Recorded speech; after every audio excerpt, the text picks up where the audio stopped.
It's time to head out on our own real-life safari adventure as we visit Disney's Animal Kingdom to ride Kilimanjaro Safaris on this episode of Attraction Checklist.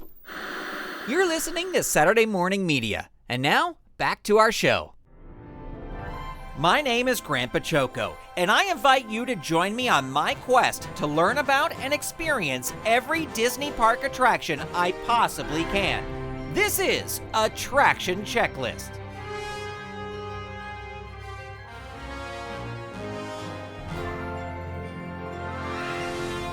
Welcome to Attraction Checklist.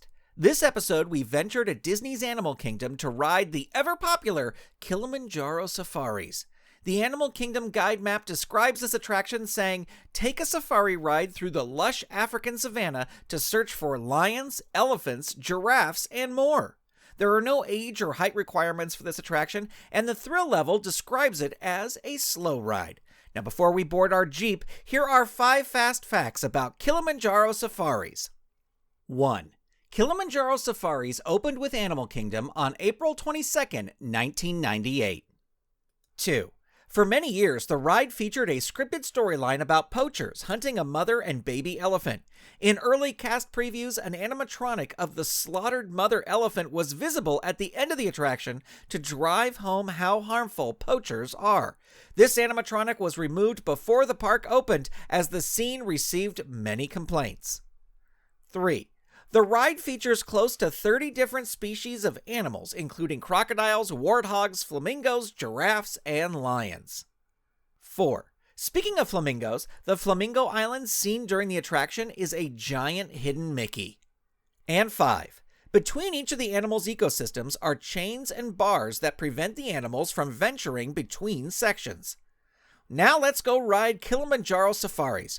Joining me today is my friend Eve Cunning, and after we ride, we'll give you our thoughts on this attraction. This is a binaural recording, so if you have headphones, put them on now as we ride Kilimanjaro Safaris at Disney's Animal Kingdom.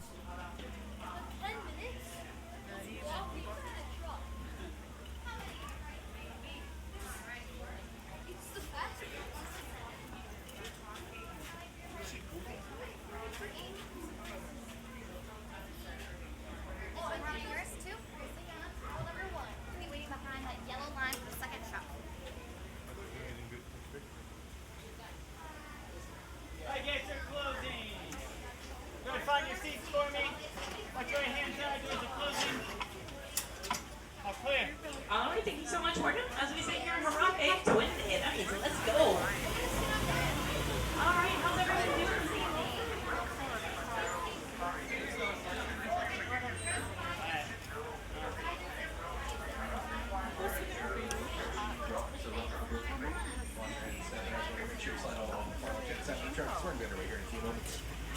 Let's everybody fully see the work to close his doors on your right. We'll be underway.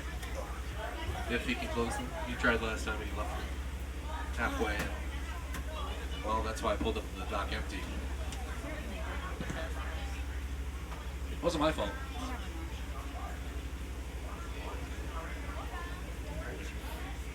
Alright, Taking on the last few passengers.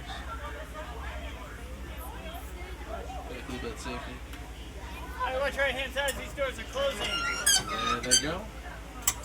Alright. Hey, you're all clear. That's not order. That's the Sandra all makes one day. That's what he means. Let's go. Well, Jumbo, everybody. My name is Robert. I'm going to be your safari guide on this photo safari through the Harambe Wildlife Reserve. Before we get started out there today, remember to remain seated at all times and keep your hands, arms, feet, and legs inside the truck. Under no circumstances are you allowed to stand. And keep a tight hold on any loose articles that you might have. If you happen to drop something, I am not stopping to pick it up. It does not matter what it is, where you dropped it. Just raise your hand high up in the air, and I will raise my hand as well, and we'll both wave goodbye together. You might get it back, you might not. I can't guarantee it. Anyways, our journey today begins here in the Anchovy Forest.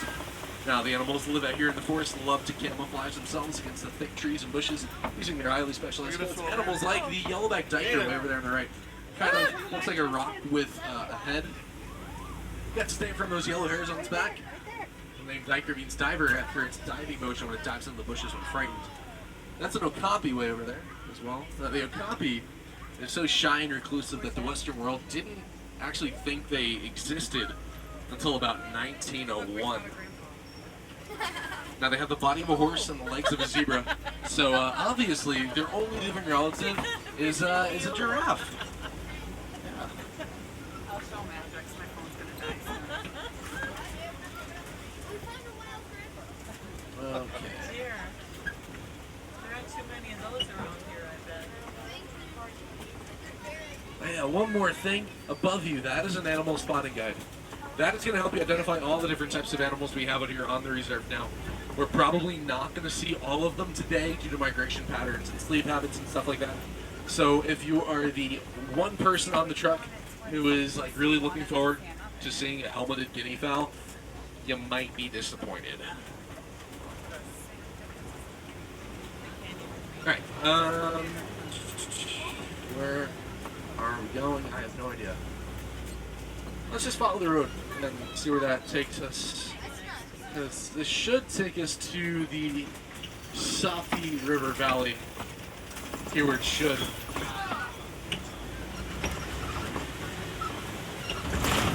Oh, of course there's a fork in the road. Oh guys, which way should we go? Left or right? Right? Okay. So, yeah, this is the Safi River right here.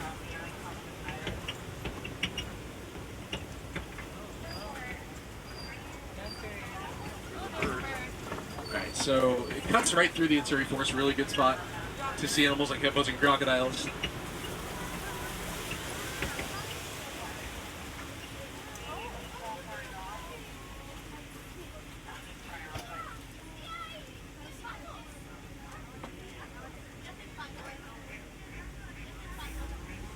Which I don't see any hippos, at least. Oh,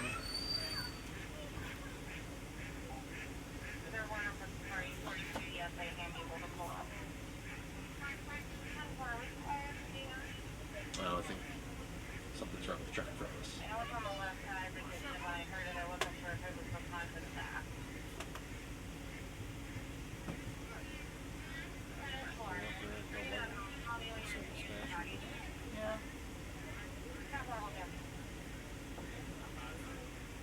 So those large gray birds over there, those are pink-backed pelicans. The pink-backed pelican is the smallest species of pelican. The wingspan of about 7 feet. They're known for the stripe of pink feathers that goes across their back during mating season. And only during mating season. Now they will work together in teams to kind of herd fish in shallow areas of water, and they'll then kind of scoop them up into their bills.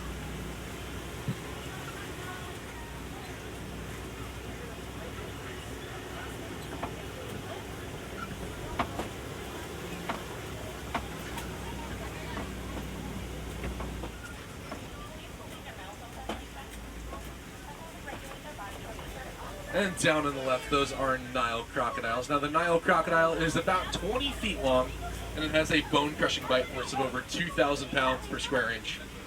Now they're what we call diurnal. Diurnal means that they're active during the daytime. That's about it. They're also ectothermic. Ectothermic means that they're cold-blooded. They rely on the heat of the sun to warm their bodies up.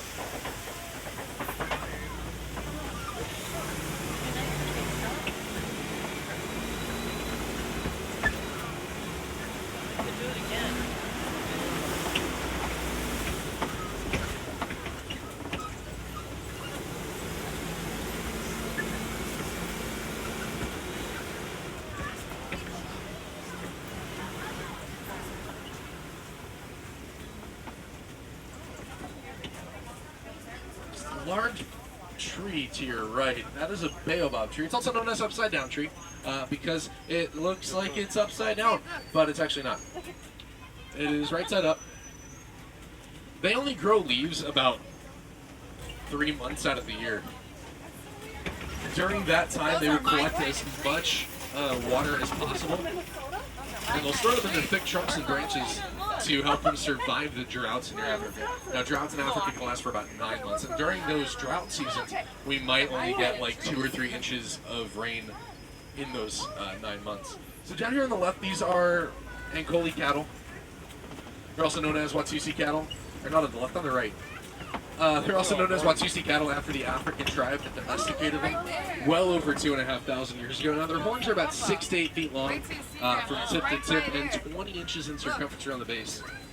They have a honeycomb-like structure on the inside of their horns filled with blood vessels and will pump blood up into their horns. Once that blood is cooled off, it actually goes back down into their bodies. It's almost like a natural air conditioning system.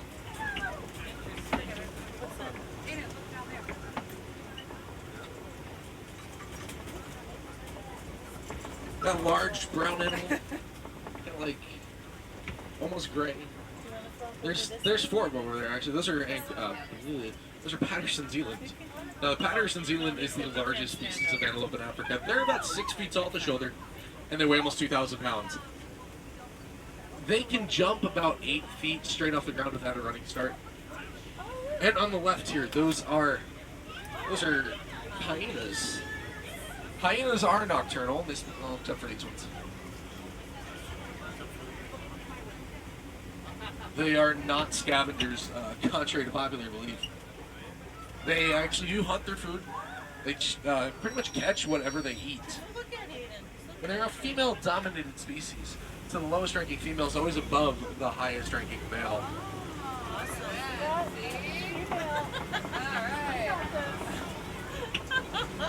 Lost again, boy. These large tower-like structures that are reddish-brown in color, these are termite mounds. And termite mounds are as hard as concrete. Elephants love to use them as scratching posts, so once they've been worn down, antelope will stand on top of them and use them as a sort of lookout to try to find predators that might be hiding in the tall grass. Predators like hyenas, like lions, cheetahs, wild dogs, stuff of that nature.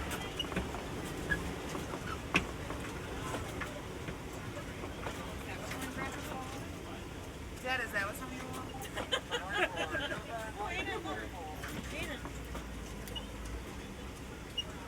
that? No.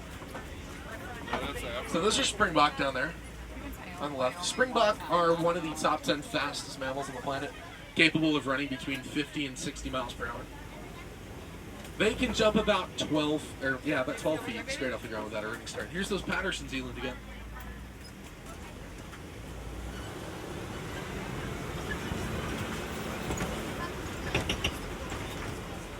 There's a herd of wildebeests in the road. Could pose a problem for us.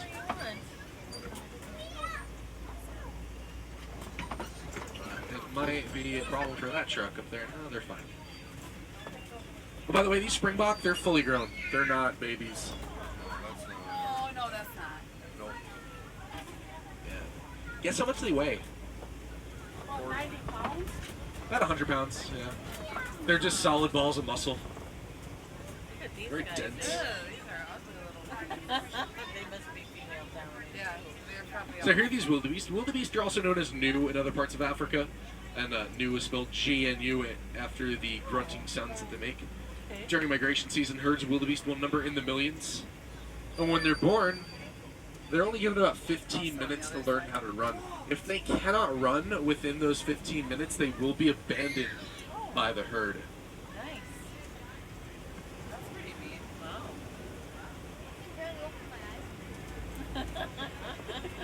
Well, in the morning. And here is the animal everybody wants to see. And I mean literally everybody. People freak out when I pass.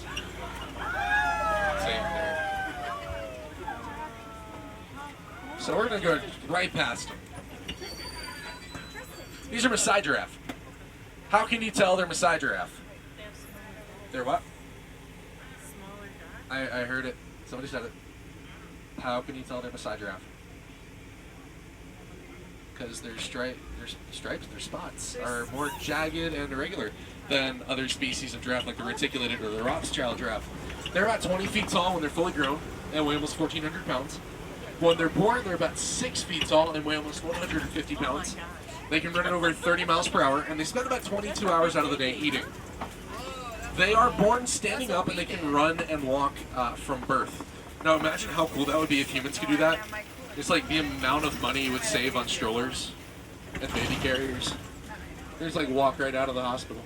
And then I don't have to park strollers at work and get run over by them. Okay. So we do get a lot of reports of mandrill activity in this area. Mandrills are the largest monkeys in Africa. Males weigh about 100 pounds, females weigh about 30 pounds. They're kind of shy. We're going to keep on going here. They're known for the very bright, colorful red and blue faces. And why are they going that way? They must know something we don't. Let's follow them, actually. Why not? This road will take us kind of around that hill that we just passed. And I don't usually go this way because it's just the road's in such a state of disrepair. It's gonna shake the truck apart at some point. And there's also, well, you'll see.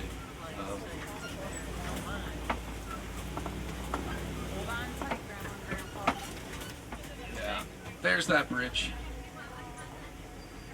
So that bridge was not built by a contractor or engineers or construction workers or anybody who's qualified to build bridges. No, it was built by safari drivers. There's about 80 rolls of duct tape on this thing. Whatever scrap metal we could find, we put it here. We tied it together with some ropes. And yeah, that's a fun sound, isn't it? Yeah, they made us build it because it cut costs. And every so often it'll just tilt and threaten to throw us off the side.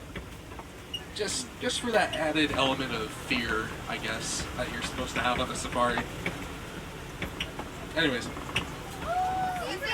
Yeah, it's not ours. That's out of the boundaries of the reserve. But on the walls here, that's red clay. Elephants love to eat red clay. It gives them a lot of vitamins and minerals they don't get in their normal diets. You can see those test marks on the walls and the footprints on the ground.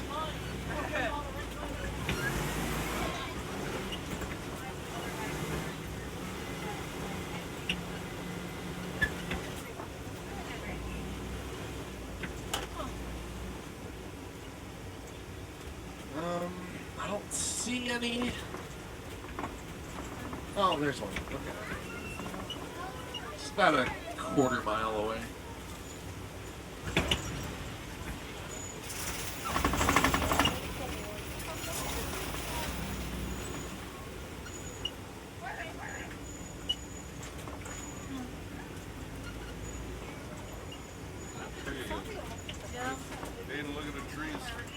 So, African elephants are the largest land-dwelling mammals on the planet. They're about 8 to 12 feet tall, weigh between 10,000 and 15,000 pounds. They can consume up to 300 pounds of food per day. The average newborn elephant weighs about 250 pounds, and their gestation period lasts about 22 months. So it's not the shortest pregnancy at all. They only ever have one baby at a time, though. You're never going to have an elephant with twins, because elephants are big, and so are their babies. Now, where did that one go that I saw? Huh. That's strange. But they're definitely around here. You can see their poo over there. Also, if you look at the Baobab Tree way over there, it's kind of got the bark stripped away. That is a telltale sign of elephant activity. They will scrape away at the bark with their tusks to get to the water on the inside of the tree. And these are greater flamingos down here on the left. They're the largest species of flamingo. They're also the palest shade of pink. Now when they hatch, they have gray feathers. They don't get their pink feathers until they're about 2 or 3 years old. That is from their diet of brine, shrimp, and krill, both of which contain a protein called beta-carotene. That beta-carotene.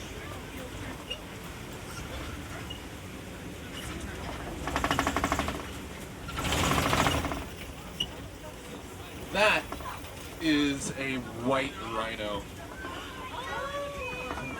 White rhinos are much larger than black rhinos. They have a different shaped upper lip, which is wider and flatter, and that's about it, really. That's the only differences. They're the same color.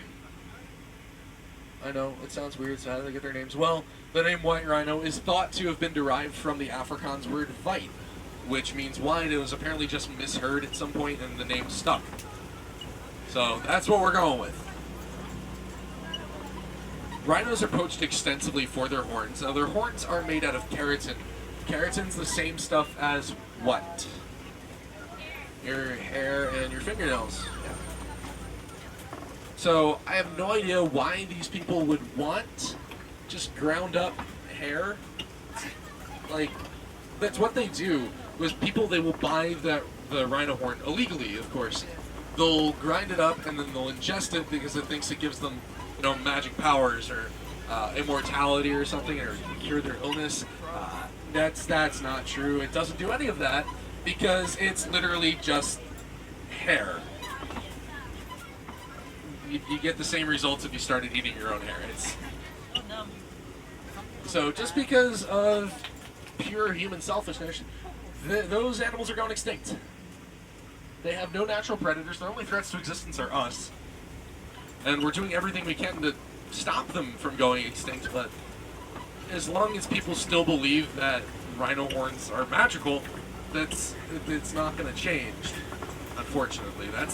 It's a very sad truth that we're going to have to come to face in the near future. That's a rock, guys, but good job. Okay, that's a lion.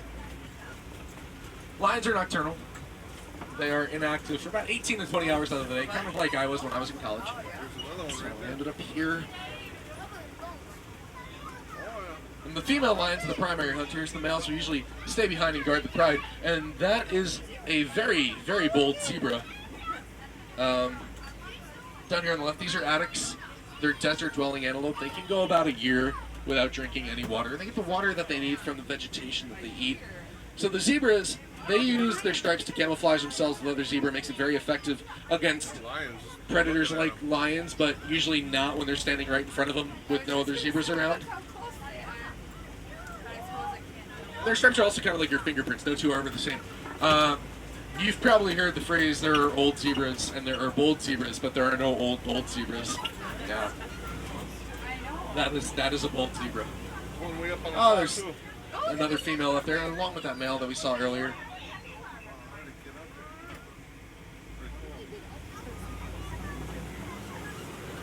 They're cats. They're cats. My cat gets up into the ceiling, remember? Some big holes in the ground. Those are for probably warthog burrows. Warthogs are the largest burrowing mammals in Africa. They dig out their burrows with their razor-sharp tusks, which are also used for defense. And they can run at about 30 miles per hour. There's a couple more zebra over there.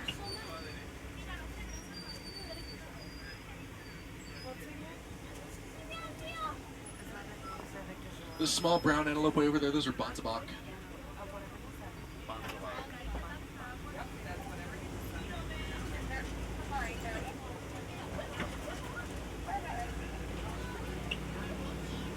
Baobab are extinct in the wild. Now, they're not endangered, which is a good thing.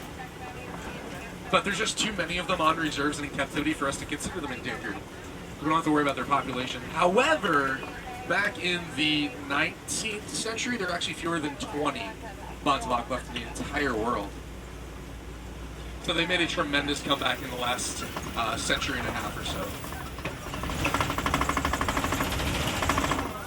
And right here, this is the last animal I will talk about. This is the scimitar horned oryx, a very special animal. There are less than 2,000 of them left in the entire world, and up until June of this year, they were extinct in the wild. They are no longer extinct in the wild. There are 30 of them living in northern Chad, in North Africa, so that is a very good thing. We're very proud of them for coming back so quickly. They actually just had a baby born a few weeks ago. So now there's 31. They've been adapting really well to that environment. We still have to keep an eye on them though, just make sure they're not being hunted or being careless. And so far they're not. We still have to get their population levels up much higher for us to even consider them near threatened at most, which is still not a good thing, but it's better than critically endangered. So, we are going to head back to the Warden's Post. If you would like to see more animals, you can head over to the Gorilla Falls Exploration Trail. And over there you can see animals like western lowland gorillas, meerkats, black and white and golden globus monkeys, hippos, zebra, lots of other cool exotic birds and stuff. go check that out. It's about a 15-minute self-guided walking tour. They got researchers all over that trail to tell you about the animals. Lots of fun stuff to do.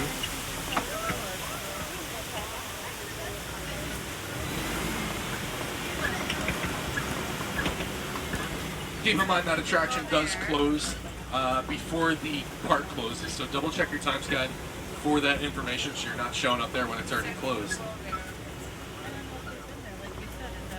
You gather all of your personal belongings, check your seats, check your pockets, and don't leave anything behind, because if you do, you just have to pick it up later from lost and found. But why make the extra trip? Here in Harambe, we don't like to say goodbye. It is far too final and far too sad. So instead, I'm going to leave you all with a Swahili phrase. That phrase is Kwaherini. And Kwaherini means farewell. So Kwaherini, everybody. Have a great rest of your day out there in Harambe, wherever your travels may take you. Come back and see us again soon, because every safari is different and the animals make sure of that.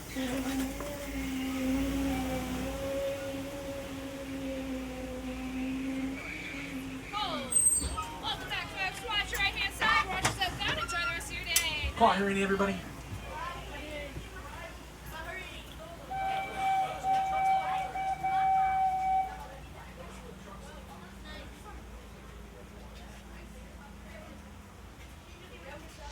So Eve and I just got off the Kilimanjaro Safaris. And Eve, do you like this ride? Oh, I do, definitely. It's different every time. Do you go on it often? Like when you come to the park? Oh, absolutely, every time.